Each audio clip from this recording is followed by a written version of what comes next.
Bienvenue à cette revue des marchés boursiers Cachemire du jeudi 7 mars 2024. Aujourd'hui, encore à la bourse, du vert partout.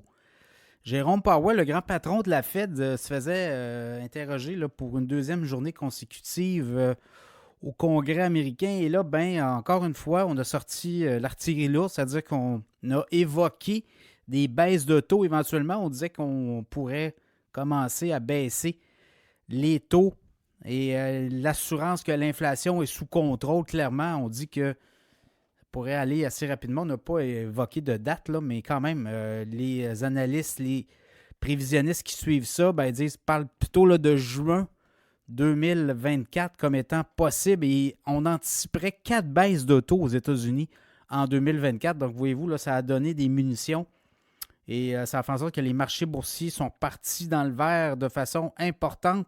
Donc, le TSX en hausse de près de 1%, 21 794. Le S&P 500 en hausse de 1%. On est dans des records, là, 5 157.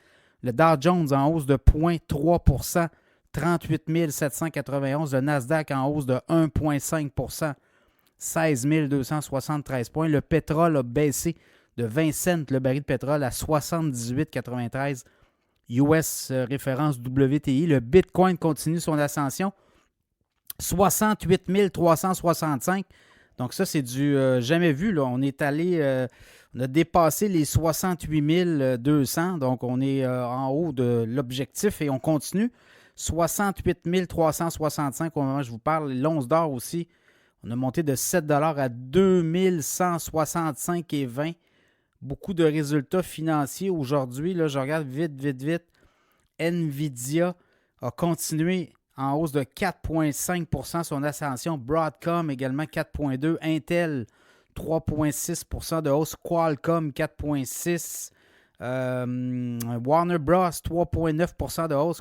Honeywell 1 %. United Health 1,3 %. Ça bouge beaucoup. Là. La New York Community Bank a repris un petit peu là, de ses couleurs, plus 5,7 %. Sinon, Rivian aussi, qui fabrique des voitures électriques, a parlé là, de compresser des dépenses. Donc, le titre s'est envolé de 13,4 %. Victoria's Secret s'est fait massacrer, moins 29,7 % des ventes décevantes. Gap et Old Navy ont annoncé de très bons résultats. Le titre est reparti vers le haut. En après-marché, Kroger, qui était une chaîne de supermarchés aux États-Unis, 9,9 % de hausse le titre aujourd'hui. Donc, c'est un peu ça. Demain, des statistiques, on va voir l'emploi. Donc, ça pourrait bouger. Par contre, là, on est haut et on nous dit que les baisses de taux vont peut-être amener aussi encore d'autres hauteurs. Donc, qu'est-ce qui pourrait arriver? Tout est possible à Wall Street, là. Donc, à suivre. Au Canada, plus tranquille, économie canadienne qui peine à sortir de l'eau. Politique monétaire très restrictive. On n'assiste pas à ce qu'on voit aux États-Unis, là, clairement. Mais quand même, le S&P, le TSX, c'est quand même monté de 200 points aujourd'hui.